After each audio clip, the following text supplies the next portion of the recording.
Hey David, what is what's the worst reaction or like the most unbelievable? People are like, no, no, no, that's not real when it comes to UFO sightings. Not personally from you telling somebody like somebody was completely again, not only they didn't believe you, but they're against it. I think people usually, if they do hear like, oh, there's UFOs or there's something else out in the universe, they say, what were you smoking or what were you drinking? I think that's probably the number one thing I get, or, people ask like, hey, what were you on? Were you smoking? What kind of drugs are you on? I'm like, well, I don't even do none of that stuff. The United States government created the Space Force. Yeah, Space Force. Wow. You know, Yep. Your son's in the Air Force. My son's in the Air Force. That's right. That's crazy. Yeah. The UFO sighted guy, that's what I'm like. I'm like, oh, the dad who sighted UFOs somehow guided his son to be in the Air Force now. Yeah, it's pretty crazy, man. So yeah, I've always had a little thing for outer space, but when you actually see something, when you're young, it really impacts your life, and you're like, huh, I wonder if there's something out there. Did you immediately go and tell someone? I No, actually, I waited over 20 years. No. Yeah. No. Why? Well, I was 16, 17 years old. There was no cell phones. There was really nothing. But there's three of us that actually saw a few weird things in Madera, California, of all things. And it's been always the same story. I've always told the same story, and it's something I'm actually intrigued about.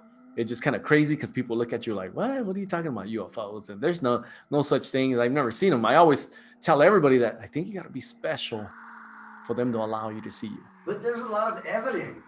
There is, but a lot of people always have something behind it. Like, oh, it was this, it was a balloon, it was this other thing. So I don't know, man.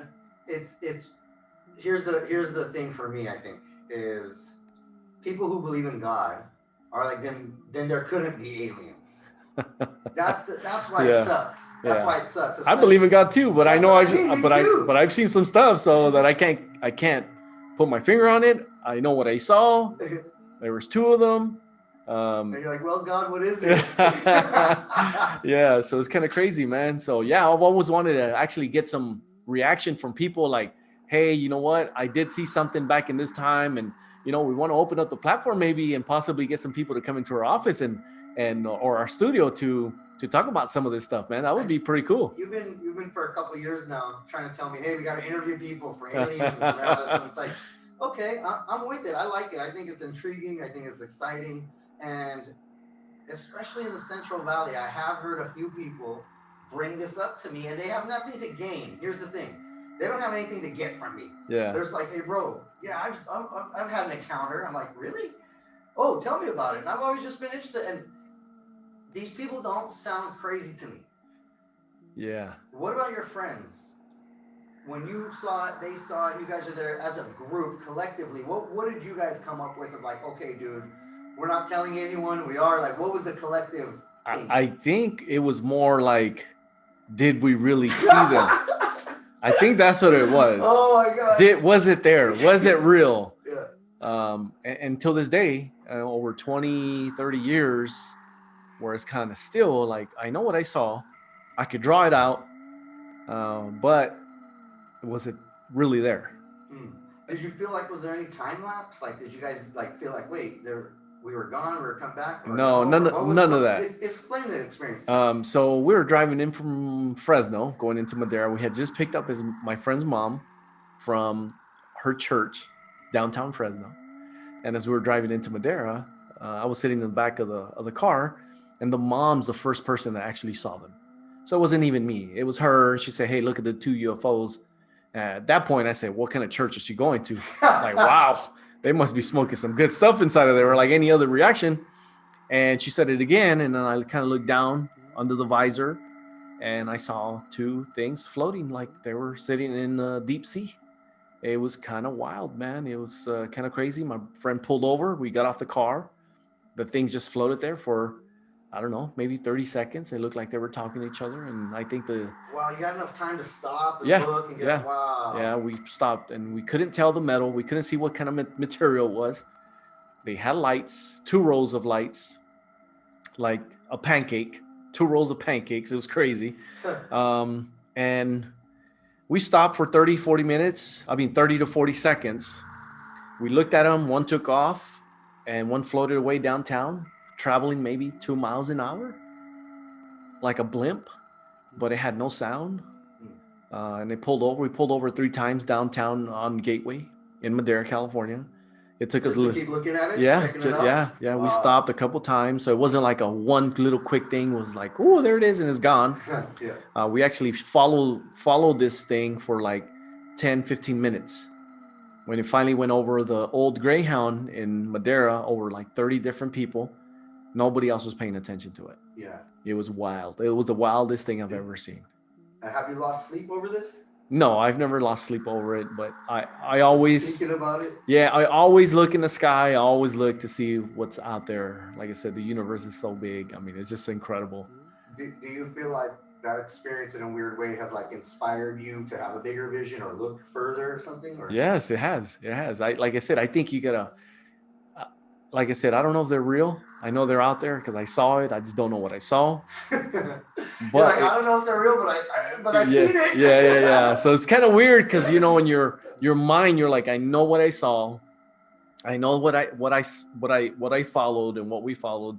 There was 3 of us, but I think they have to let you or allow you to see them in a way. I wonder if on that particular night, I don't know, I'm just throwing it out there, but I wonder if on that particular night, is there any record at Madera Police Department where somebody called it in? Because that would be amazing. That would like give one little level of validation to something. And you know what? That wasn't even on my mind when we pulled over and started looking at them. Plus, call it in or something like that. I didn't have a cell phone. Right. There was no cell phones back in the day. Right. I think beepers were. So I can't be wasting my quarter at the payphone. Yeah, we would have to find a payphone. But yeah, that never crossed my mind. Never crossed my mind to say, hey, let me call the police department. We got to investigate this further. We should. I actually talked to MUFON 20-something years later, and I gave them my story, and they told me the same thing. Why'd you wait so long? Yeah. I just told them I just didn't want people to think I was crazy. What's MUFON? MUFON is they like investigate. Yeah, they investigate aliens and UFOs. Yeah, I actually talked to one of their. I've heard about these like alien expos. Did you ever go to one? Yeah, I went to one. After my thing, I went to them like maybe 10 years ago. That's the only one I've ever been to. Actually, pretty cool to hear some other people's stories and see some of their pictures and videos that they recorded on the ranches. It's pretty incredible.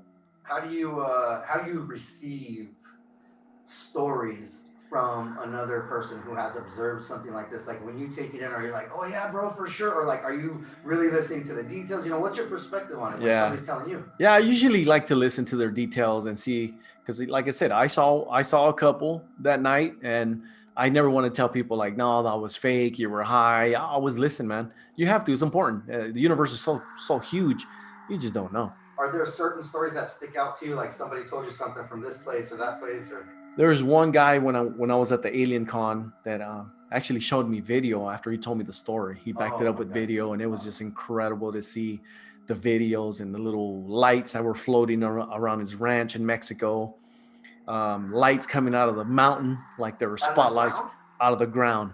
Oh my God. Was like a Batman beam. But like a Batman, exactly that. It was insane. Oh my God! And he has video. Oh, yes. Wow. Dude, imagine you're in a ranch in Mexico, and this is back in the day, and he actually has the camera, and he sees that. Yes. Yeah, not too many people can believe you. You're gonna sound pretty crazy. Yeah, it was nuts to see some of the stuff he had recorded. I was like, wow. I wish I would have had a camera to record my experience, but I didn't. So.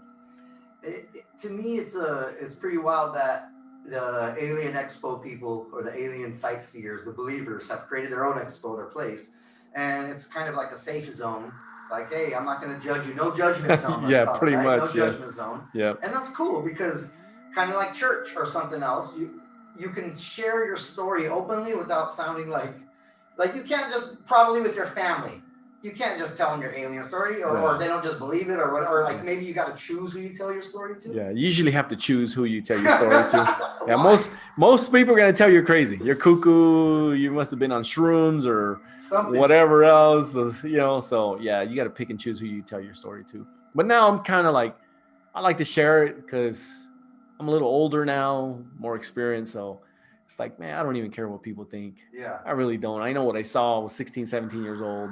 Yeah. back in the day, and it was an incredible feeling to see these things. Hey, do you dress up as an alien for every Halloween?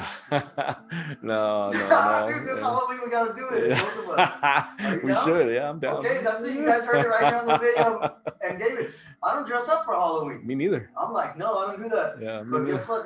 We're gonna be little green aliens this Yes, time. let's do it. All right, bro, it's on.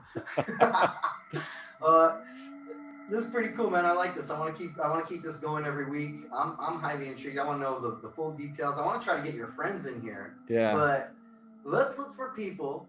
Let's look for people in the Central Valley who have alien stories. Yeah, that'd be awesome. Up here.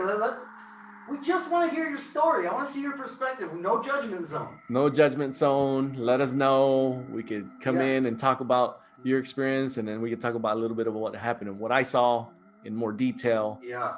And man, this is amazing. I'm down. Okay, all right. man, thank you so much for the few minutes of your time today. I know you're a busy guy, but I trapped you in here real quick into the epic studio. And this is interesting stuff. And I know you have 1,000 more interesting stories. Yes. All right, cool, man. Awesome, man. Thank you. Thank you. Bye.